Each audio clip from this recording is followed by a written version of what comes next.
Eu fico assim muito encantado quando eu vejo uma pessoa conseguindo falar tudo aquilo que Deus colocou no coração dela, assim, quer dizer, de uma forma formal, mas ao mesmo tempo como se fosse informal. Eu não consigo.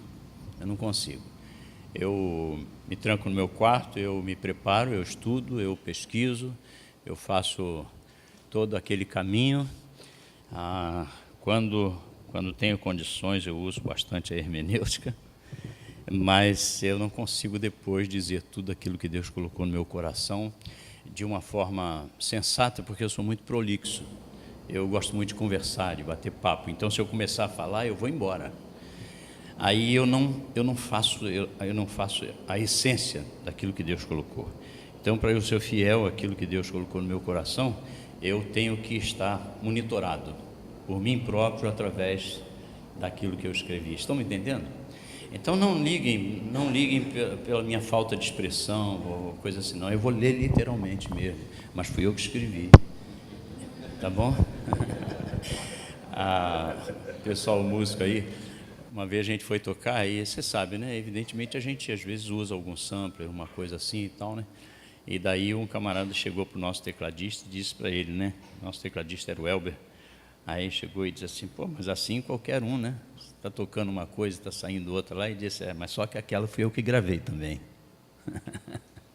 Está lá, mas fui eu que gravei, né? Vamos orar ao Senhor. Pai, é gostoso demais poder abrir a Tua palavra, ela que trata das nossas vidas, ela que nos dirige, ela que nos mostra o caminho seguro onde devemos andar. E eu sei, Senhor, que pelo simples fato de estarmos reunidos nessa manhã aqui, evidentemente nós queremos acertar. Nós viemos aqui porque a gente quer acertar. E, ó Deus, talvez algumas coisas que nós vamos ouvir daquilo que foi separado não seja necessariamente algo que esteja sendo produzido no nosso coração, mas com toda certeza estão nos cercando, são coisas que nos cercam nessa contextualização dos nossos dias e que muitas vezes a gente acaba cedendo, não até concordando, não até querendo, desejando, mas a gente acaba concordando, a gente acaba indo no mesmo barco e então a gente se sente escuso, a gente se sente desculpado, mas na real a gente está sendo conivente, está participando também. Então, é diante disso, Senhor, que nós abrimos o nosso coração agora. Eu abro meu coração diante daquilo que o Senhor tem ministrado durante todos esses anos, a minha alma, aquilo que a gente vai sendo chamado a atenção, que a gente vai tendo os olhos abertos pelo Senhor, é o que eu quero compartilhar com o pessoal aqui nessa manhã. Então, tira do meu coração qualquer amargura, mesmo que o coração de vez em quando prova essa agonia, né? Então ajuda-nos a, apesar dessas dificuldades, ter um coração altruísta e uma vontade muito grande de acertar. É isso que nós te pedimos, em nome de Jesus, amém. Vocês, mais especificamente, que lidam com louvor e adoração, já devem, em algumas vezes da sua vida, terem olhado para trás, terem buscado nos acontecimentos da história aquilo que você vivencia hoje, quer dizer, aquela ideia de ir lá atrás e saber como é que foi lá, né? Como é que era a música na igreja, como é que era a música nos tempos diferentes dos tempos que eu vivo. Então, eu quero começar dizendo que se você não teve essa curiosidade ainda de verificar essas lutas suas hoje, as suas aspirações hoje, lá no passado, então toma um trem e vai lá. Toma um trem e volta lá, porque é muito interessante, né? A gente saber as respostas que foram dadas em ocasiões diferentes, em contextos diferentes, as decisões que foram tomadas, os rumos que consolidaram-se por anos, não é? numa liturgia, no culto, na adoração, através da música. Eu tenho me ocupado bastante com isso, por causa do contexto que eu vivo, por causa daquilo que eu tenho que responder para a minha própria cabeça, porque cada vez eu me sinto um músico mais consciente daquilo que Deus me chamou para fazer. Antes eu era um músico. Antes eu gostava quando as pessoas me chamavam para cantar, porque eu sentia que eu as distraía, e para mim todo o fruto do meu trabalho era esse. Depois eu vi que tem algo muito mais precioso do que isso. Não que isso não tenha valor, mas o Senhor nos coloca num patamar um pouco diferente, né? Então hoje a gente experimenta uma diversidade incrível de ritmos, de harmonia e modos diferentes de interpretação melódica, uma gama surpreendente de interpretação diferenciada, de instrumentos antigos somados aos instrumentos que trazem um desenvolvimento tecnológico que facilita a vida da gente. Ainda ontem encontrei-me com um homem que me fez lembrar de um tempo onde nós fomos cantar na igreja dele e vinha uma Kombi só para trazer o órgão, o Hammond. Só o órgão, e o Leslie ocupava toda a Kombi para chegar na igreja. E hoje nós temos todo esse som com um sub até agradável, gostoso, mas o sub é aquilo ali, essa moça pode pegar e levar. E antes a gente levava aquelas caixas enormes, né? Então, os estilos vão se multiplicando muito rapidamente e nós ficamos assustados, especialmente quando vamos ficando mais maduros, mais carecas, mais barrigudos, e tudo isso vai acontecendo nos nossos dias. Mas a verdade é que sempre houve no coração do homem esse desejo inovador, ou seja, a busca da descoberta, da aventura sempre presente, sempre ao alcance das nossas mãos. Há alguns anos atrás, eu via Tarzan. Aí eu falo Tarzan hoje, provavelmente só os mais, né, experientes vão lembrar. E Tarzan era o meu herói, porque ele saltava dos cipós da mata lá com a destreza dos macacos. Ele viajava no espaço através dos cipós, né? Mas eu fiquei bobo que uns dias atrás, meus netos, eles têm 8 anos, os mais velhos, eles vieram me mostrar no iPad, eles dominam o iPad, né, já de cara. Então eles vieram me mostrar o vídeo daquele austríaco, o Felix Baumgartner, e eles ficaram bobos porque eles estavam vendo aquele homem saltando da estratosfera numa queda livre de 38,6 quilômetros de altura. É muita coisa. E eles estavam vendo aquilo ali, me mostrando aquele homem ultrapassando sem absolutamente nada, ultrapassando a velocidade do som. Aí depois ele abre o paraquedas e ele pousa e dá entrevista. Que barato, que distância do Tarzan, né, para esse homem. Mas se você pesquisar, você vai ver que no meio de todo o movimento da reforma protestante do século XVI, junto às discussões teológicas, houve uma atenção muito especial à liturgia, ou seja, ao modo de cultuar, à adoração e ao louvor especialmente voltado à música. A igreja, segundo a história, já estava há uns 1000 anos sem praticar o canto congregacional, imagina. Então Lutero aproveitou a reforma e retomou isso também, e trouxe os hinos para que o povo pudesse cantar e interagir no culto.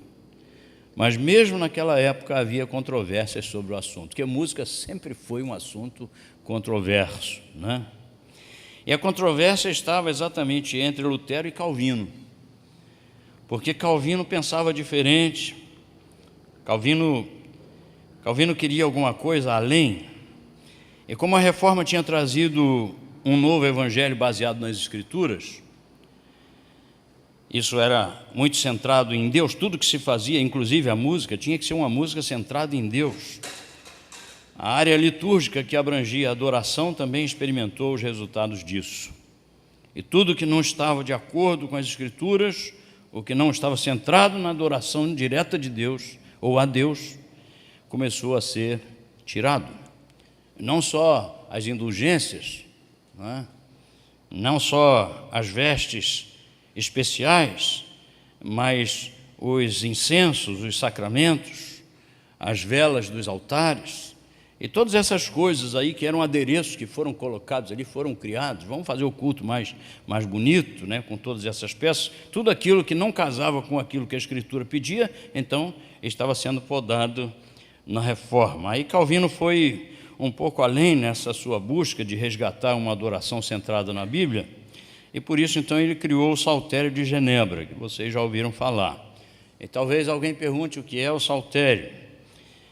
O Saltério eram os salmos, os salmos da Bíblia. Mas havia uma questão: como é que a gente vai cantar? Porque queria ser bíblico, então vamos cantar a Bíblia, vamos cantar os salmos. Mas como é que a gente vai cantar os salmos sem a música, né? Sem a melodia? Então eles requisitaram poetas, músicos, e eles arranjaram isso, eles metrificaram, eles musicaram os salmos para o povo poder cantar. E esse saltério foi usado durante bastante tempo. Para vocês terem uma ideia, só no final do século XVIII, então aí se foram 200 anos, né? A reforma no século XVI, então no século XVIII, só durante todo esse tempo as igrejas de raiz calvinista se voltaram todas. E as igrejas de raiz calvinista não eram só como hoje, a igreja presbiteriana, mas tinham outras igrejas que estavam ligadas nessa mesma raiz e nessa mesma vertente que Calvino colocou. E esses hinos eles foram tão importantes que eles acabaram sendo, muitos deles, usados em muitos lugares e até hoje. Aquilo que Lutero e Calvino restauraram tem fruto até hoje. Nós cantamos agora na igreja, como é que é? A igreja presbiteriana lá em Governador, a primeira igreja presbiteriana em Governador Valadares, uma igreja muito grande, muito bonita, e nós cantamos ali 2 hinos do Inário. Está meio difícil da gente ouvir cantar os hinos do Inário, mas lá eles estavam cantando também. Por que eu estou dizendo essas coisas para vocês? Eu estou dizendo porque eu sei que hoje, mesmo hoje, talvez vocês vão estranhar um pouquinho, mas hoje há uma prática muito semelhante àquela que foi colocada por Calvino, e essa prática está sendo usada e difundida em muitos lugares. Eu constatei isso, especialmente por uma linha mais puritana, né? Onde igrejas estão retirando todo tipo de música moderna, exatamente por causa dessa vontade de voltar à Bíblia. Então eles estão tirando todos esses cânticos novos, essa música da mídia, estão tirando tudo isso, e eles estão defendendo a ideia de que os salmos, sim, e só os salmos, são a palavra inspirada por Deus para o povo cantar. Como uma boa parte daquilo que Calvino fez através dos poetas e das coisas foi esquecido, então esse trabalho tem que estar sendo refeito. E alguns dias atrás eu ouvi uma pessoa cantando, mas não cantou para mim não, ele estava cantando mesmo, ensinando a congregação um desses salmos. Inclusive eu também tentei aprender. É muito diferente, mas é interessante. Mas eu não quero exercer com isso que eu estou falando um papel crítico com relação a essa busca dessas pessoas ou dessas denominações, dessa gente que está buscando, porque a sua vontade é inquestionavelmente boa, a sua intenção é ótima. Eles não aguentam mais essa baboseira toda que está por aí. E quando eu digo baboseira, eu não estou dizendo que não há coisa boa. Eu fico tiririca da vida, me perdoe, quando alguém chega para mim. É claro que eu não vou ranger os dentes nem nada disso, mas eu fico tiririca da vida quando alguém chega para me lamber. Sabe o que é isso? É quando alguém chega e diz para mim: poxa, o Logos, né? O Logos, está vendo o Logos? Mas o Logos é só um, cara. Não me compare com ninguém, não. Quem nos julga é o Senhor. Há músicas que eu não gosto, mas não significa que Deus não gosta, não é? Então eu tenho que ter um papel meio... Tem coisas que eu não gosto porque elas são contra a Bíblia. Aí eu não gosto mesmo, e nem Deus, não é? Mas eu não gosto desse tipo de coisa, de mal logos e tal. Tem até um comentarista, uma pessoa que escreve, eu acho que ele não está aqui agora, não estou vendo ele não, mas ele escreveu para mim e tudo, e ele queria saber, ele quer que eu dê uma entrevista dizendo o que eu achei daquilo que o bispo Macedo falou a respeito de mim, não é? E ele cometeu exatamente essa coisa, sabe? Ele dizia, não, o Logos sabe? O Paulo César. Então, eu não quero, evidentemente, fazer uma crítica aqui, e eu tenho acompanhado tudo isso com muito respeito, e, sinceramente, eu chego até a pensar que, em meio a tudo que tem acontecido com o Evangelho, e, por conseguinte, com a adoração em nossos dias, uma outra reforma caberia mesmo, sabe?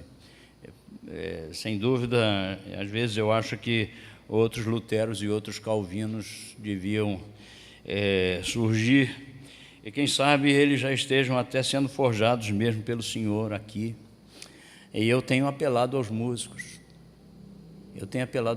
nesse sentido. Nós tivemos no Som do Céu, eu tive a oportunidade de conversar com algumas feras, né? E tentando trazê-los à mente isso, cara, quem somos nós? Quem somos nós?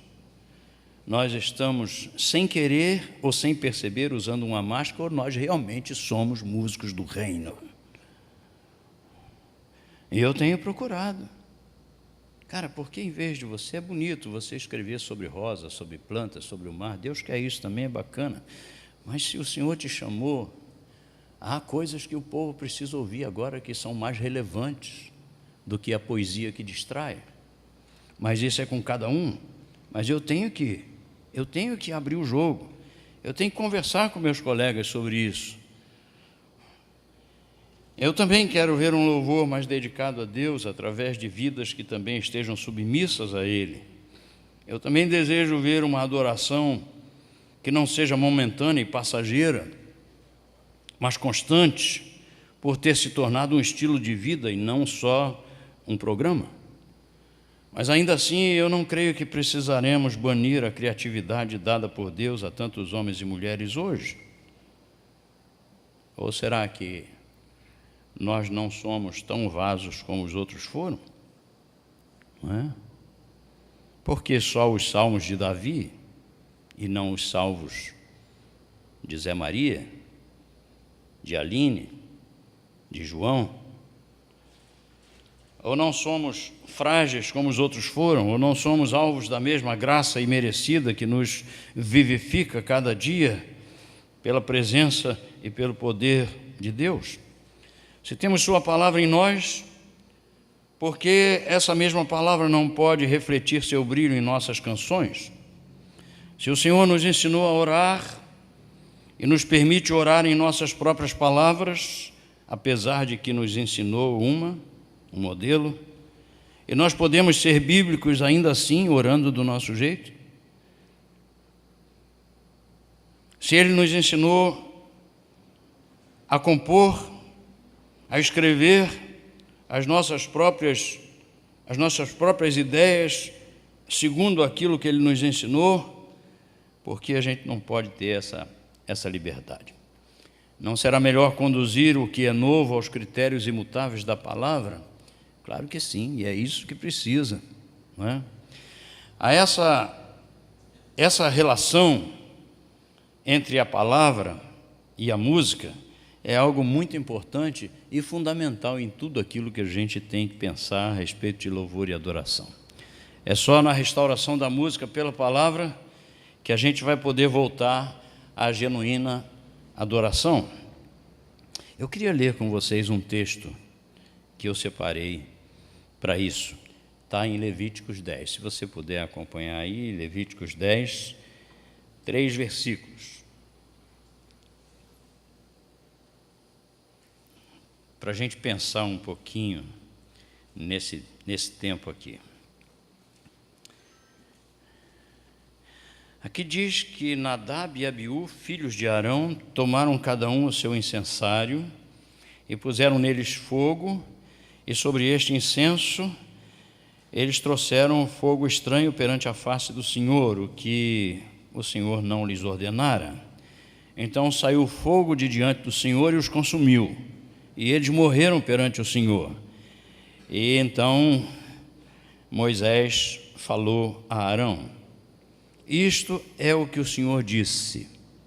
Aí ficou clara a palavra do Senhor: mostrarei a minha santidade naqueles que se cheguem a mim e serei glorificado diante de todo o povo. Mostrarei a minha santidade naqueles que se cheguem a mim e serei glorificado diante de todo o povo. Aí Arão se calou, não é? Essas palavras do Senhor proferidas por Moisés a Arão, pai desses moços que, mal intencionados ou não, fizeram essa coisa errada, são palavras muito claras e ensinadoras.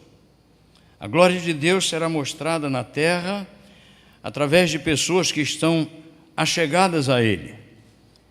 Então reparem que isso não é uma utopia, isso não é uma coisa distante, isso pode acontecer através de mim e através de você também. Nós podemos ser ou não essas mesmas pessoas que estão descritas aqui no texto. Eu sou muito grato ao Senhor por tantas coisas que Ele me tem dado, e dentre elas está a possibilidade de transmitir aos outros aquilo que me envolve dia a dia e que me faz um homem privilegiado e feliz. Apesar de desde a infância eu gostar de música, eu nunca imaginei que o Senhor estava me preparando para esse serviço que hoje faço e que gostaria de morrer fazendo. Eu sei que há um menino que se faz a seguinte pergunta: o que você gostaria de ser na vida? Mas é interessante que essa mesma pergunta de menino eu continuo fazendo a mim mesmo até hoje. E a resposta é cada vez mais segura: eu quero ser um adorador. Talvez você esteja hoje aqui porque essa mesma pergunta tem incomodado a sua alma. Então, eu vou abrindo meu coração um tanto angustiado diante de vocês. E espero que essa troca de ideias com aquilo que a gente está conversando aqui, e depois com o debate possível que a gente possa ter, nos faça caminhar melhor e nos acrescente mais experiências nisto que tanto nos envolve. Eu quero ressaltar que no ambiente em que vivemos, há tantas coisas que gostaríamos de não ver e nem saber, mas que existem e atrapalham aquilo que está nos planos de Deus para todos nós que lidamos exatamente nessa área de louvor através da música. Um simples apanhado, por mais superficial e leigo que seja, pode mostrar-nos um ambiente musical cheio de boas intenções muitas vezes, mas pleno de desajustes também. Eu não quero exercer em minha conversa com vocês um tom crítico, mais uma vez eu digo, em que eu me atenho aos erros e distorções que estão por aí, mas eu preciso ventilar algumas dessas coisas negativas para que vocês sintam a minha inquietude e ouçam as respostas que tenho trazido comigo também aqui. Uma dessas inquietudes está na globalização. A globalização, creio eu, é algo que tem trazido, de certa forma, muitas coisas boas, mas que também tem trazido algumas dificuldades. Essa palavra que está muito em moda me faz examinar as coisas, e isso a gente percebe quando se pode tornar grande aquilo que é tão pequeno e ao mesmo tempo pequeno aquilo que é tão grande. Como é que a gente pode entender isso? Veja simplesmente através de um prisma que é a comunicação das redes sociais. Uma coisa tão simples como aquele filminho do Pra Nossa Alegria, não é? Foi uma coisa que tomou tanto vulto e cresceu numa proporção tão grande que chegou ao ponto de ser visto simultaneamente por milhares e milhares de pessoas. Aí você vê o show que extrapola os assentos do teatro e dos lugares fechados, não é? É esse show que, por causa da globalização, ele explode para todos os cantos do mundo. E hoje um artista pode fazer sucesso simplesmente através da internet. E ele não precisa juntar muita gente, ele não precisa de grandes empresários. Se ele colocou ali, a pessoa gostou e todo mundo, daqui a pouco ele está vendendo horrores. Porque a globalização faz isso de bom. Mas, por outro lado, as grandes construções, as maiores aventuras, um mundo inteiro de informações de todos os gêneros, entra em sua casa, na cidade ou lá no interior do Peru, onde fui há pouco tempo, onde eu estava recentemente lá tratando do projeto Aguarunas, e através do meu celular eu podia estar vendo tanta coisa que estava acontecendo no mundo inteiro, não é? Então, a globalização que pega o pequeno e torna enorme quando ele é pequeno, e pega aquilo que é enorme e torna tão pequeno que eu posso ter o controle na palma da minha mão. Isso é maravilhoso. E é maravilhoso por muitos aspectos, mas pode também nos modelar através da simples cópia do que nos é mostrado. Então, a originalidade começa a ser regida por aquilo que é global, desde a moda até a religião. O globo é posto como padrão a ser seguido, e o que dá certo lá terá que dar certo aqui também, porque é global, entende?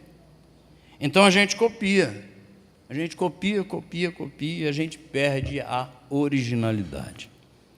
Outra inquietude que eu tenho está na mídia e no consumismo. Eu e você estamos cercados por importunos e-mails que enchem nossa caixa, e por mais estranho que possa parecer, em nome da imprensa, sites noticiosos, sob a insígnia de evangélicos, fazem questão de espremer as feridas e espalhar o sangue dos escândalos em seu computador, e o pior, na sua e na minha cabeça. E eles põem lá a chamada que você não tem jeito de não ler. Em via de regra, as chamadas são fofoqueiras, né? As chamadas são para você descobrir mais um escândalo da igreja, mais aquilo que fulano disse do fulano, mais aquilo que não foi uma coisa boa. Quer dizer, é sangue para todo lado. Parece um jornal que existia aqui no Rio de Janeiro, não sei se existe ainda, que chamava O Povo, tinha outro que era A Luta, tinha outro que tinha aqueles jornais que o pessoal brincava e dizia que se espremer saía sangue. Parece que a coisa está assim. Só que é gospel, entendeu? É evangélico. É fora de contexto daquilo que a Bíblia coloca. A Bíblia diz, olha, se você tem alguma coisa contra o teu irmão, vai lá e fala com ele, discute com ele. Aí não, você pega e põe na rede social, para todo mundo. E eu quero me livrar desse negócio e não consigo. Quando eu vejo, está lá. Aí eu vou matando tudo, mas alguma coisa eu leio, depois me arrependo. Por que eu li essa porcaria? Então essa mídia trabalha assim. O princípio de lavar roupa suja na própria casa foi pelos ares, e a vergonha evangélica se faz notória para todo mundo. Só que isso é feito em nome de Jesus. Quer dizer, é gospel, é do nosso time, parece que é do nosso time, não é? Mas como é que pode uma pessoa do próprio time enfiar a faca no colega e não no adversário? É uma vergonha, né? Então é uma vergonha para mim ver, por exemplo, expoentes da liderança da igreja se digladiando nas redes sociais. É um pum no outro, às vezes eu fico pensando quanto conhecimento, porque é gente boa, Tem muita bobagem, tem o cara que vai falar, nem português direito ele sabe, não é? Às vezes ele defende um argumento lá e usa palavrão no meio. É incrível, não é? Então, às vezes eu fico pensando quanto conhecimento desperdiçado pelas atitudes pecaminosas da altivez e da ganância, do orgulho próprio. Mas é isso que chama a atenção da turma, né? É isso que a turma gosta. Muitos se empolgam com os prêmios, com os títulos, com o reconhecimento, e aí se vai criando esse mundo de coisas que mexe com a cabeça das pessoas e que garante às pessoas uma popularidade, um reconhecimento público. E isso tudo é uma vertente dessa mídia. Uma vez um músico, não sabendo que eu estava presente no ambiente, ele foi perguntado sobre os artistas gospel. E ele fez questão de afirmar em tom de zombaria: Logos? Que Logos, rapaz? Logos não é gospel não, cara. Em outras palavras, Logos está...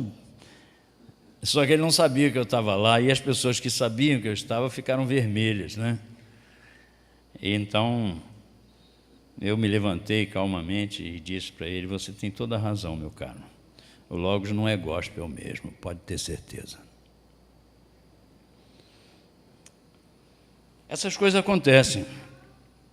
Não tem muito tempo eu fui surpreendido com uma mensagem que me dizia: querido pastor Paulo César, você já viu que o Logos está na lista dos maiores cachês da música gospel? E eu já estranhei, porque o Logos não tem nada a ver com gospel, repito.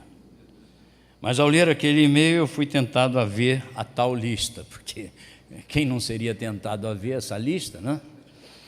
Então eu fui ver essa lista. E a minha reação foi interessante, porque no começo eu fiquei pasmo com as cifras, né, com os números que eram colocados ali, e que se são verdadeiros ou não, eu não sei, não importa. Mas depois, sinceramente, eu comecei a dar risada. Eu comecei a rir, sabe por quê? Eu não sei se vocês viram, mas eu reparei que o Logos era o último da lista. Era o último da lista. E mesmo assim, com uma cifra superfaturada, né? Porque, é claro, a gente não pode esconder, ninguém vive de vento, né?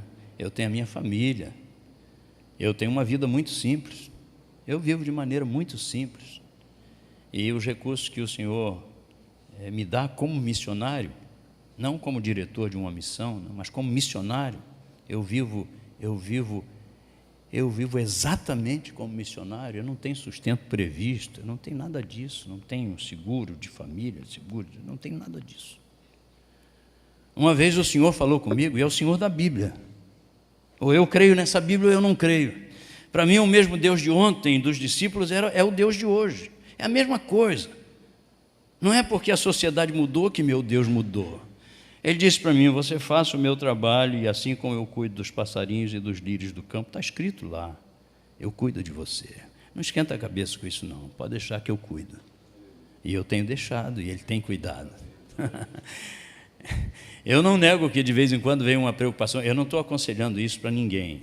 Não corte o seu plano de saúde, não faça isso porque pastor Paulo César disse. Não, isso aí é muito pessoal, é muito pessoal. Eu tenho segurança, certeza de que Deus um dia me falou assim. Então eu vivo assim durante todos esses anos. E é uma coisa muito pessoal. Mas às vezes eu não vou negar que às vezes vem um pensamento: tá, e daí na aposentadoria, como é que vai ser? Aí o Senhor me faz pensar que na aposentadoria vai ser igual a todo outro tempo.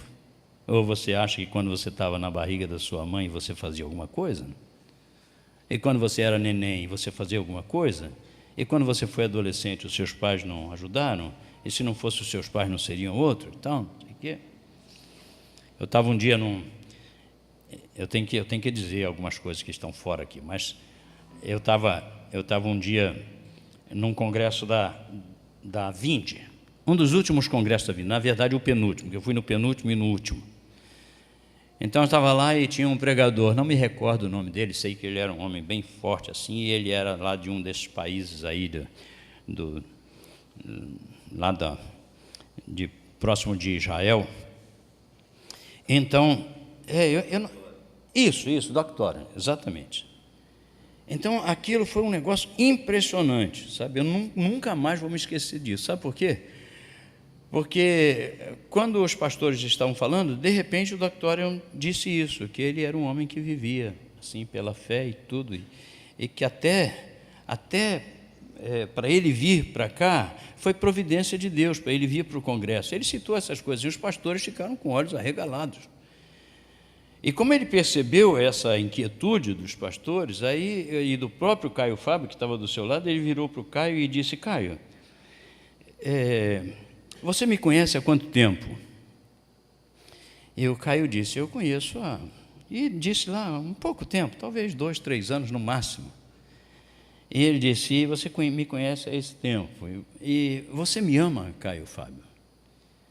E o Caio ficou meio sem graça, né, na frente de todo mundo, e virou para ele e disse: eu amo? Claro que eu amo. Aí ele falou: ama mesmo? Ele falou: amo. Ele disse: se quando a gente estivesse indo para a sua casa, que Caio morava aqui, né?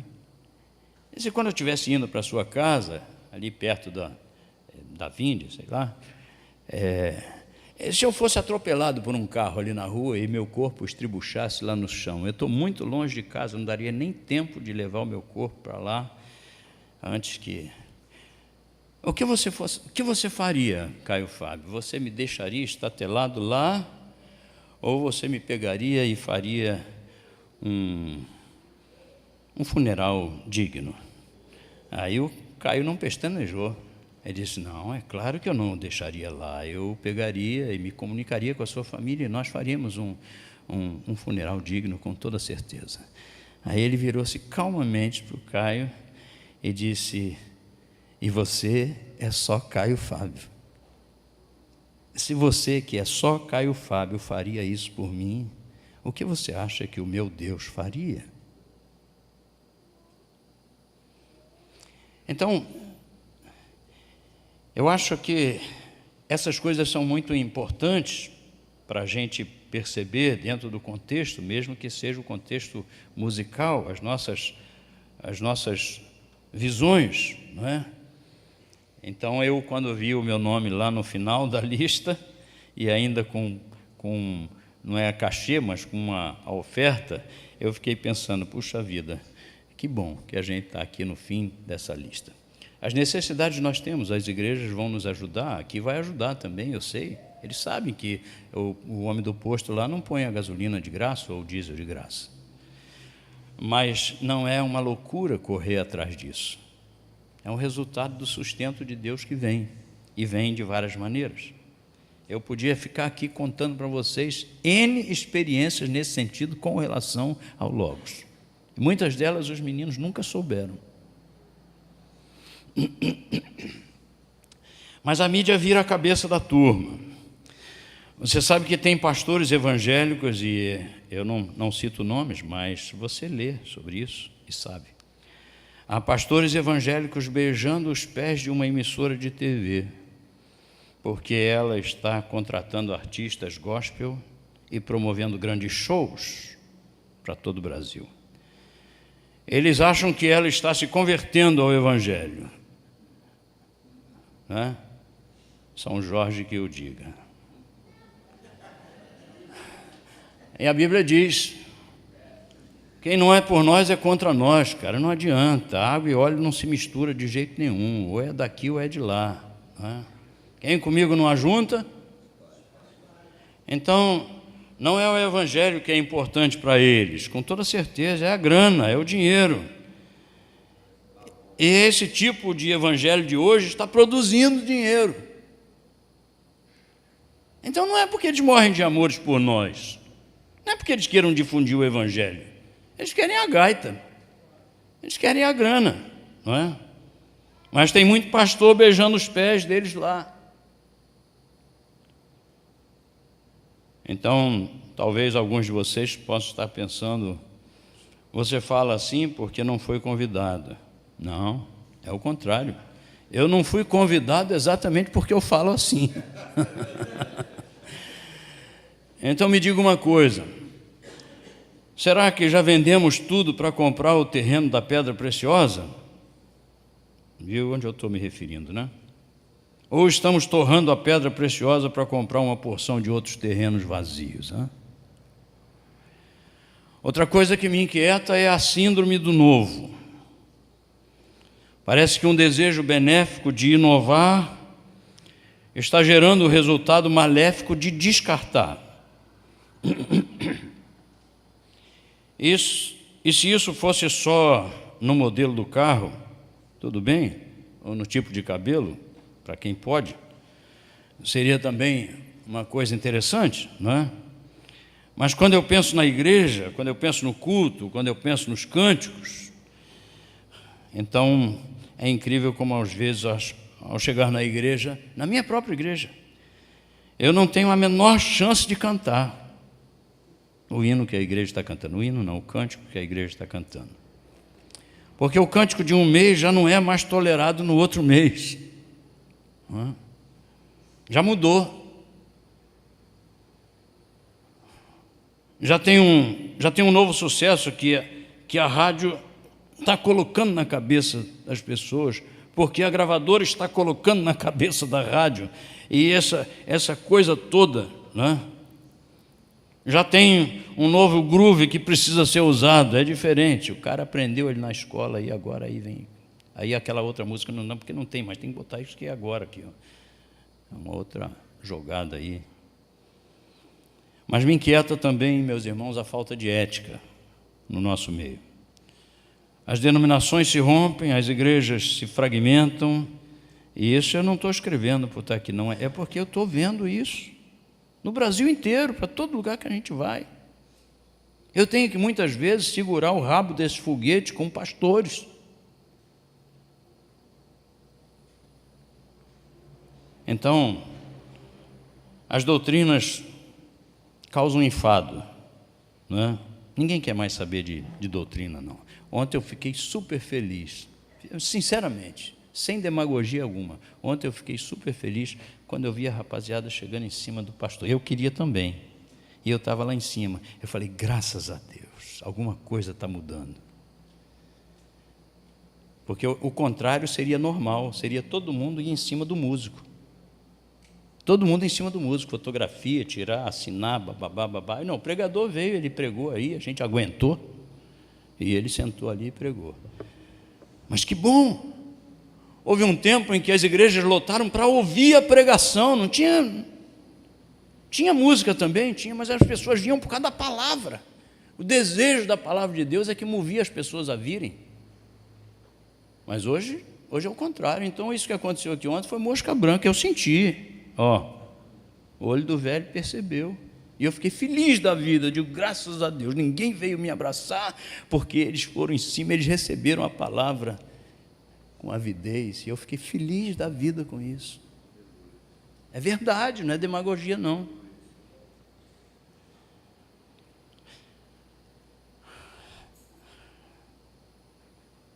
Os cultos precisam de atrativos especiais para cultivar os clientes hoje. Essa é uma realidade. Os números de pessoas ou o dinheiro é o que determina a aprovação e a bênção de Deus. Não é mais a mão do Senhor na cura da alma de alguém. Não, isso não é tão interessante assim. Olha o que está acontecendo na minha igreja. Você viu o tamanho dela? É o evangelho raso. É o evangelho do alívio da perna. Sabe?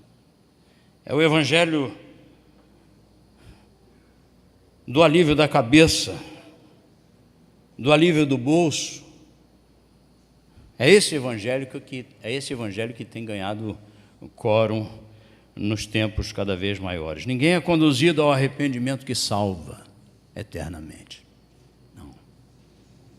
Enquanto muitos estão sendo levados pelo conforto e afagos superficiais que não passam pela prova do tempo, vocês escutaram ainda agora, eu cantei sobre isso. Cada um faz o que quer, do jeito que quer, como também foi pregado ontem aqui. Eu interpreto desse jeito, cara. Cada um interpreta do jeito que quer. Não foi o que foi pregado ontem aqui, quem estava aqui? Eu não interpreto do jeito. Você vê assim, mas eu vejo do outro jeito, então eu faço. Então sou eu o dono da verdade. Sou eu o intérprete, o dono da verdade. Vibrei com a palavra do irmão ontem aqui. Cada um faz o que quer, do jeito que quer. Não tem comandante, não há a quem prestar continência. Eu fui PQD, fui paraquedista do Exército. E eu sempre gostei daquilo, porque não adianta. O Senhor diz que nós devemos ser todos iguais, mas Ele também coloca uma cadeia de comando. Ele coloca, não é? Então, há respeito, há quem se prestar contas. Mas hoje, como eu escutei numa mensagem agora, antes de ontem, eu escutei um pregador lá de Santos, pastor Milton. Ele veio pregar nessa igreja presbiteriana lá em Governador Valadares, e eu prestei atenção na mensagem. E ele estava falando a respeito disso, não é? As justificativas são muito simplórias. Se você abrir a internet e você vê os assuntos que são tratados e as justificativas por não se concordar com aquilo ou por pensar diferente, é alguma coisa incrível, não é? Aliás, quando que o reverendo Nicodemos vai pregar? É hoje? É hoje? Eu queria que ele estivesse aqui para ouvir isso. Mas um dia eu li na internet uma explanação bíblica dele, do reverendo Nicodemos, sobre um assunto polêmico. Eu não vou nem dizer o assunto para não criar polêmica aqui também, né? Mas ele respondeu com muita propriedade aquilo que está muito claro nas Escrituras. Não tem jeito. Então eu resolvi ler alguns comentários. Para que eu fiz isso? Um deles dizia: esse reverendo devia deixar de se preocupar com essas bobagens. Assim mesmo. Foi pastor que escreveu isso. Esse reverendo devia deixar de se preocupar com essas bobagens e levar o evangelho a quem está precisando. Aí eu falei: primeiro, não conhece nada do assunto, e segundo, não conhece nada do reverendo Nicodemos. Mas é um comentário simplório, é uma rebatida, como se a formiga estivesse chutando a pata do elefante, entendeu? Mas vale, porque a interpretação. Irmãos, realmente me inquieta saber que um dia os talentos distribuídos serão cobrados. O Senhor vai perguntar: o que você fez com os bens que eu lhe confiei? O Senhor vai perguntar: o que você fez com a facilidade de pregar que eu lhe dei? O Senhor vai perguntar: o que você fez com a facilidade de ensinar que eu lhe dei? O que você fez com a música e com a musicalidade que eu lhe dei? O que você fez com aquilo que eu coloquei nas suas mãos? O que você fez com isso? Essa cobrança não é a cobrança do mundo hoje, mas nós vivemos sob essa pressão. Nós estamos incomodados com aquilo que o mundo acha. Nós estamos incomodados com o resultado que esse mundo dá. Nós estamos incomodados em sermos reconhecidos por esse mundo. Mas o Senhor é que vai cobrar essa questão. Não é o mundo passa e com ele todas as suas. Mas um dia nós estaremos face a face com o Senhor. Quando alguns dias atrás estávamos em nosso retiro de preparação para as viagens missionárias, foi aqui no acampamento em Rio Bonito, ao conversar à parte com um dos pastores que nos veio trazer a palavra, eu perguntei-lhe sobre a pressão da música no ministério pastoral. Eu não perco a oportunidade. Então ele me disse: Paulo César, está esquisito, não está fácil não. Porque eu sou um pastor que estou no caminho, estou na estrada. Eu não sou um pastor de igreja como você, né? Eu vejo o circo pegando fogo, mas eu vou embora. Eu posso dizer: olha, tem que usar água, mas não sou eu que estou com os guichos. Quem está com os guichos é o pastor. Alguns, né? Alguns estão segurando os guichos, outros estão segurando outras coisas. Então, ele disse para mim: Paulo, não está fácil não. E eu sei que várias pessoas a quem dirijo essa palavra são líderes e pastores. E eu quero que vocês se lembrem de uma cena muito marcante na Bíblia. Eu volto às Escrituras agora. Quando Moisés voltava descendo do monte com as tábuas da lei, ele tinha tudo para estar cheio de alegria, porque ele foi estar com o Senhor, não é? Ele subiu lá no monte para conversar com o Senhor, mas não foi assim que aconteceu, porque Deus lhe disse que algo estranho estava acontecendo lá embaixo, ele estava descendo ainda. Aí o texto diz exatamente assim: ouvindo Josué a voz do povo que gritava, disse a Moisés: há um alarido de guerra lá no arraial. Aí Moisés respondeu: não é alarido de vencedores, nem alarido de vencidos, não é alarido de guerra, mas é alarido dos que cantam. É isso que eu estou ouvindo, é alarido dos que cantam. Logo que se aproximou do arraial, ele viu o bezerro de ouro e as danças, e então, acendendo-lhe a ira, arrojou das mãos as tábuas e quebrou-as ao pé do monte. Você vê a indignação desse homem. Ele foi lá, recebeu de Deus as tábuas da lei, aquilo que para ele... Você já imaginou? O pastor ontem disse que a mãe dele ralhava porque ele deixava a Bíblia no chão. Você imagina Moisés com as tábuas da lei na mão, que recebeu lá em cima. Mas a indignação é tão grande dele, e é por isso que eu digo, eu provo um pouco dessa indignação hoje. A indignação dele é tão grande que ele chega e ele quebra aquilo que foi feito. Um dia desse eu li um sermão maravilhoso, que achei tremendamente curioso e relevante. E olha, o pregador dizia exatamente assim: através de apresentações semidramáticas, fazem a casa de oração aproximar-se do teatro. Transformam seus cultos em verdadeiros shows musicais e seus sermões em discursos políticos ou ensaios filosóficos. De fato, trocam o templo pelo teatro e transformam os ministros de Deus em atores, cuja função é entreter os homens. Meus irmãos, esse sermão foi pregado por Spurgeon em 7 de outubro de 1888.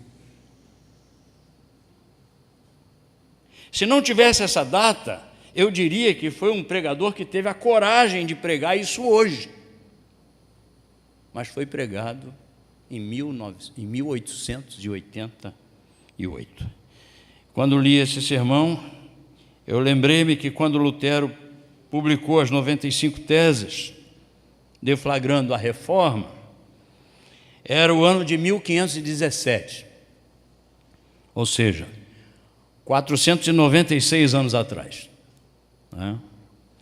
E quando eu olho para essa cena de Moisés descendo o monte, eu constatei que isso aconteceu por volta do ano 1540 a.C., ou seja, aproximadamente 3.553 anos atrás.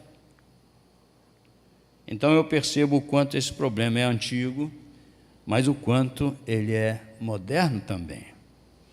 É por isso que eu faço questão que vocês tenham paciência e acompanhem comigo o desenrolar desse evento ainda de Êxodo 32. Porque o verso 1 diz: mas o povo, vendo que Moisés tardava em descer do monte, gente, o povo desistiu de esperar. Nós não temos tempo. Foi a ressalva. Desculpe eu estar me voltando, mas é a ligação daquilo que o Espírito faz em nosso meio. Eu percebo isso claramente.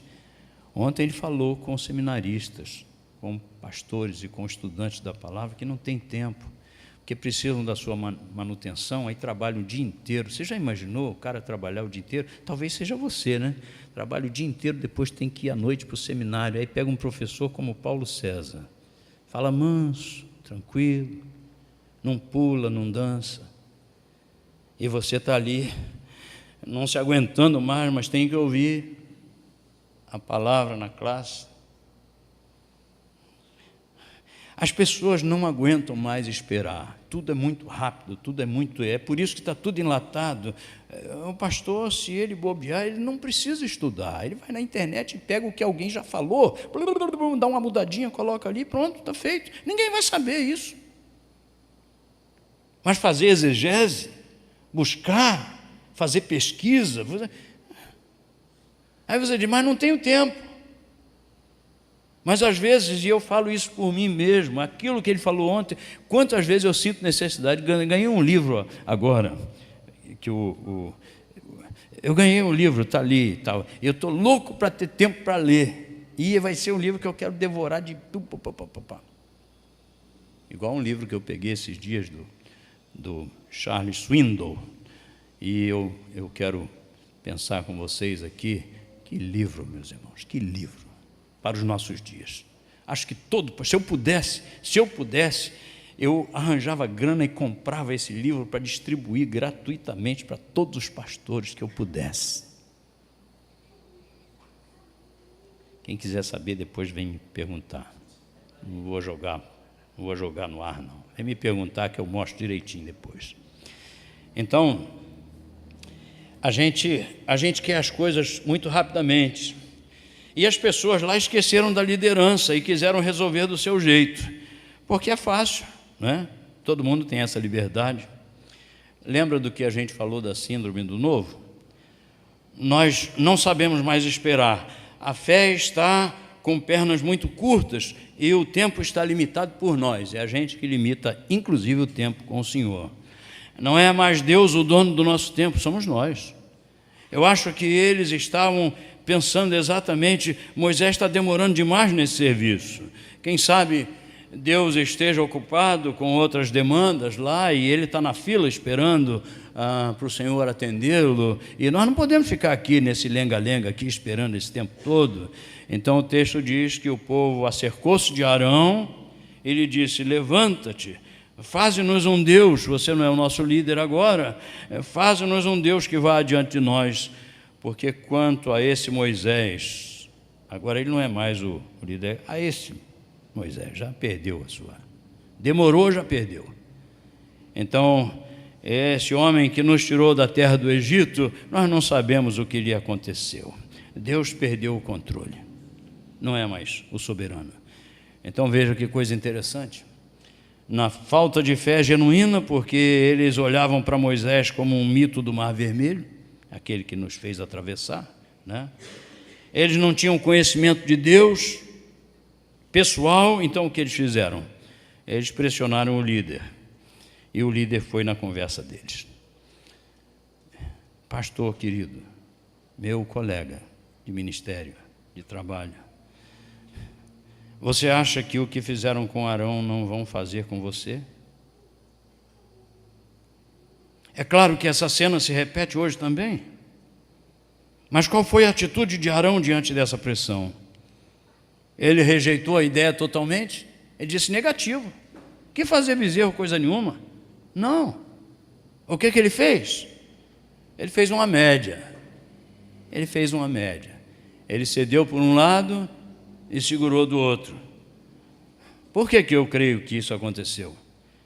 Eu creio porque, se você reparar aqui, ele não deixou de fazer o culto. O bezerro estava lá, mas o culto também estava lá. Por que você diz isso? Eu digo porque está escrito exatamente assim. Diz o texto que eles começaram fazendo um culto trazendo as ofertas. Todo mundo recolheu a oferta e é impressionante, cara. Eu não sei como Arão consegue, Arão de lá e de cá, daquela época e dos nossos dias. Eu não sei como Arão consegue levantar tanta grana, meus irmãos. É um negócio impressionante, rapaz. O cara é fera demais. Eu não sei, rolou até um vídeo uma vez de ensinando como é que tinha que... Olha, se quer ser um Arão legal, tem que ser desse jeito, assim, tem uns pontos, né, para fazer. Mas olha, eu estou lidando com o projeto Aguarunas, lá no Peru. Durante 6 anos a gente tem que manter tradutores para traduzir a Bíblia para aquele povo. O povo não tem plata, não há plata. Mas eles precisam, e eu estou procurando parceiros. Onde é que são os parceiros? Estão aqui, estão na igreja, nas igrejas que eu vou. Tem igrejas que são enormes, não aparece um. Você acredita nisso? Eu fico pensando, Senhor, o que é preciso? Eu preciso chorar. Eu preciso aprender a chorar. Eu preciso fazer um teatro para as pessoas sentirem o que eu estou sentindo. E é difícil, é muito difícil. Mas o culto lá continuou. Eles gastaram um dia inteiro só montando o altar. Você pode ver. Depois, no outro dia, eles levantaram cedo, aí ofereceram holocaustos, tudo direitinho. E o culto continuou. Você pode reparar. Depois eles trouxeram as ofertas pacíficas, o culto seguiu a liturgia. Quer dizer, Arão disse, olha, eu aceito o bezerro conquanto a gente continue com a religião. Tá legal? Pode trazer o bezerro, bota aqui. Ah, fulano, olha, tem um tipo de música aí agora que esse aí está arrebentando, está tocando na melodia, está tocando na outra. Pode trazer. Mas, olha, o culto continua, nós somos evangélicos, tá bom? Pode trazer. Mas descobriu uma novidade gospel aí que é formidável, enche a igreja. É um apelo legal, pode trazer. Mas o culto continua, nós somos evangélicos, tá bom? Esse é Arão. Por isso que quando Moisés chegou e viu Arão, e viu tudo aquilo que estava acontecendo, ele quebrou as tábuas. Eu queria continuar caminhando nesse texto aqui mais tempo, mas não tem condição, né? Mas eu tenho que me ater ao ponto que eu quero enfatizar no seu coração. Meus queridos colegas, músicos e candidatos a adoradores como eu, não pensem que nossa vida cristã e ministério será fácil, porque não será. E cada vez será mais difícil.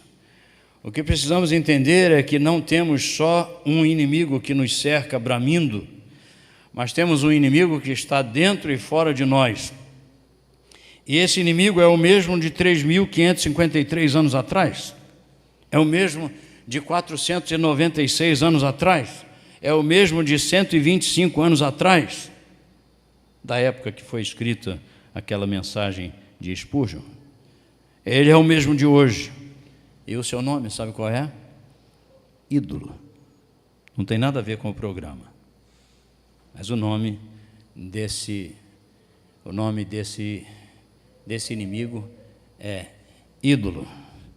Eu não sei em outras áreas do serviço do Senhor, mas na adoração eu não tenho dúvidas que o ídolo é o nosso maior inimigo.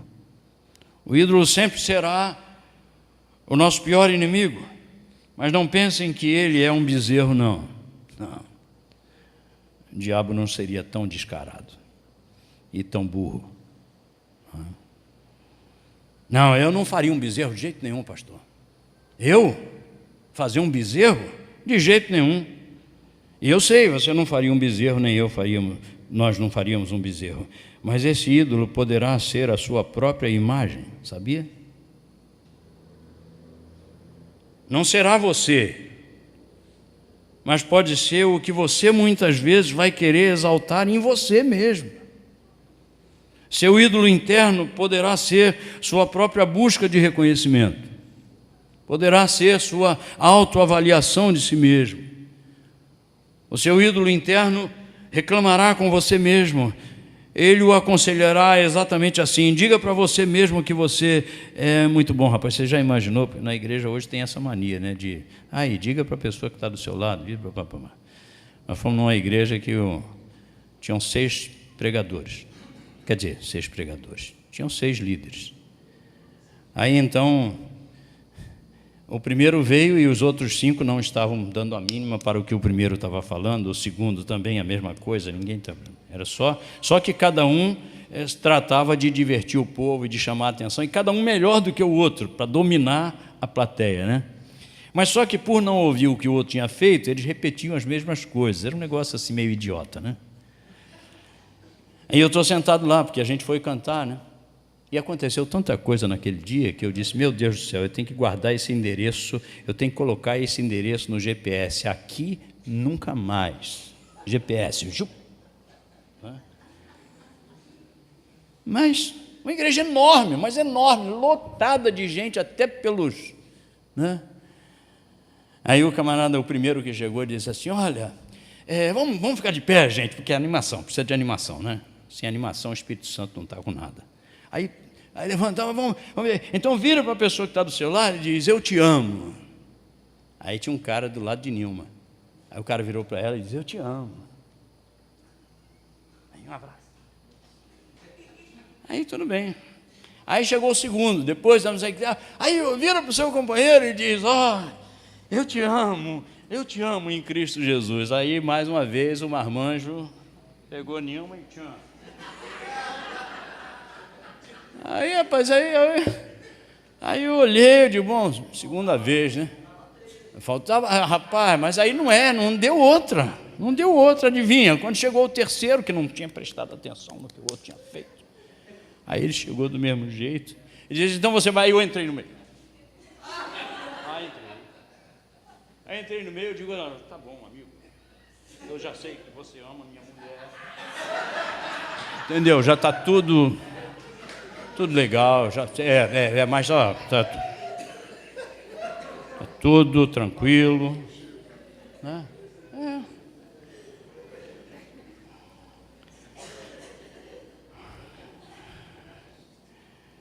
Então é interessante porque o seu ídolo interno dirá para você mesmo que você é uma pessoa legal, que você é bacana e tal, e Deus continuará dizendo em sua palavra, deixa que os outros te louvem. Não corre atrás não corre atrás não. Se alguém quiser te dizer alguma coisa porque aconteceu na vida, ela vai te procurar, ela vai dizer. Eu não faço mais apelo ao pregar o Evangelho, eu, Francisco, ao pregar o Evangelho não faço mais apelo não, já tem anos que eu não faço isso. Eu digo, olha, se o Espírito Santo fez a obra no seu coração, cara, eu estou tão longe de ver isso, é o Senhor, e se Ele fez, ninguém vai precisar levar você pelo colarinho e pegar, vamos para a igreja, meu amigo, não vai precisar. Se o Evangelho, se Deus manifestou Jesus, e é Ele que faz isso, se Deus manifestou Jesus à vida de alguém, esse camarada virou um adorador. Ninguém se faz adorador. Deus produz adoradores. Então, esses ídolos podem estar dentro da gente e podem estar fora também. E eu vou terminar, aí você diz, graças a Deus, Ele vai parar mesmo, né? Mas deixa eu dizer para vocês que esses ídolos que estão dentro da gente, muitas vezes eles não são tão perceptíveis, né? Mas tem os ídolos que estão fora, que a gente pode ver e que a gente pode sentir. E quem são eles? Eu creio que eles poderão ser suas referências no mundo, que você vai querer trazer para frente do altar.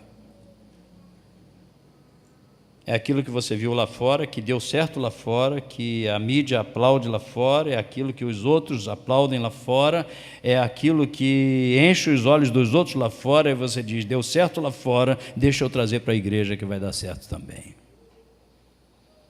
Esse é o ídolo, é o bezerro que você pega lá e traz para o culto, e você diz, continuo cultuando, sou evangélico.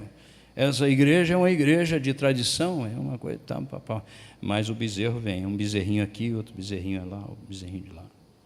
E o culto continua. Eu creio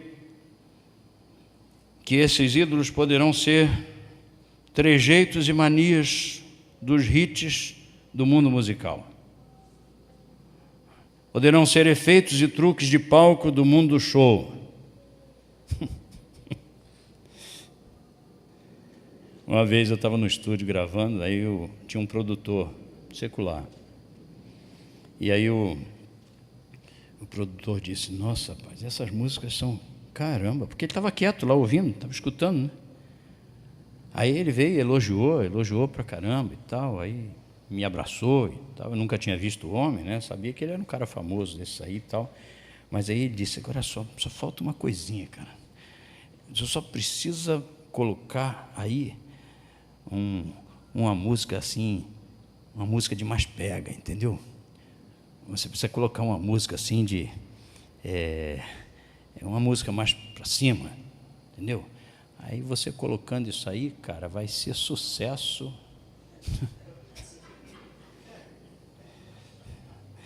Aí outra vez, uma mulher nos convidou, era uma grande empresária. Ela nos convidou e disse, tal, não sei o quê, e qual é o cachê de vocês? Aí eu já vi pela linguagem que não tinha nada a ver com o nosso... Aí eu disse, não, olha, eu estou achando que a senhora se enganou. Seria bom a senhora convidar um outro grupo, uma coisa assim, porque o Logos... Não, eu sei, eu já ouvi sobre vocês, eu já li sobre vocês são um grupo, que naquela época, né, tinha mais gente. Aí, não, eu sei, tá, mas você precisa me dizer e tal, quanto é que é e tal, não sei o quê, eu sou empresária fulano de tal, e aí ela foi falando, terminei, eu digo, desculpe, nós não podemos ir. Ué, mas por quê? Eu falei, é fácil, eu não posso gastar muito tempo, mas é fácil. É o seguinte, a senhora está indo para lá e nós estamos indo para lá. Entendeu? É só isso. A senhora está indo para lá e nós estamos indo para lá. Às vezes a gente pode trazer os truques lá de fora, do mundo, show. Poderá ser um culto, a sua popularidade, poderá ser o alcance de recursos, de bens extravagantes, os prêmios, né? Poderá ser até a preocupação com seu nome na lista das 10 mais. Mas o pior de tudo é que é aquilo que está aqui no verso 5, porque Arão era considerado um homem de Deus, ele era considerado a boca de Deus, não é? Então, entusiasticamente, mesmo com o bezerro, mesmo com aquele culto chinês, né? Mesmo aquele culto chinês, aí ele entusiasticamente, ele grita para o povo, amanhã haverá festa do Senhor, pode vir todo mundo, que amanhã é a festa do Senhor. Aí aquela barafunda, ninguém sabe mais quem é o Senhor, se é o de Moisés lá no morro, ou se é do bezerro de ouro em cima ali da coisa. Mas aqui está o engano, meus irmãos, e o parecido é muito semelhante, quase ao ponto de ser igual. É o errado como se fosse o certo. Por incrível que pareça, esses ídolos estarão diante do altar e você ainda achará que está prestando culto a Deus, mas não estará. Então, que o Senhor nos ajude a centralizar nossa música nos conceitos e na coerência da palavra, e que a fisionomia evangélica dessa música seja inconfundível onde ela for ouvida. Eu não tenho que copiar aquilo que está lá fora, eu não tenho que me assemelhar a isso, não, muito pelo contrário. A fisionomia, a cara da minha música evangélica terá que ser inconfundível para ela realmente funcionar no coração das pessoas como a proposta que Deus tem para nós. Então, que o Senhor nos ajude a isso, tá bom? Vamos orar mais uma vez e depois eu passo a palavra. Pai, mais uma vez, muito obrigado pela paciência dessa gente aqui em me ouvir. Obrigado, Senhor, porque todos esses fatos, essas coisas, apesar de serem um pouco ruins de nós ouvirmos e de nós tratarmos, ao mesmo tempo, são elas que são trazidas pela boca do profeta. E o profeta, via de regra, está angustiado, porque ele vê aquilo que muitos não estão vendo, mas o Senhor chama a atenção através daqueles que, indignados, abrem o coração. E, Senhor, obrigado, porque o Senhor nos concede a possibilidade de ouvirmos essas coisas e de vermos os exemplos lá atrás e e tomarmos direcionamentos. Eu sei que aqui estão pastores, aqui estão músicos, aqui estão líderes, aqui estamos desejosos de ser achados adoradores. Então, Senhor, ajuda-nos, por favor, ajuda-nos, dá-nos o discernimento necessário. Ajuda aqueles que estão sendo pressionados, para que não cedam. Ajuda, Senhor, para que a sua testa musical seja reconhecida em todo lugar onde for. Louvado seja o teu nome, em nome de Jesus, amém.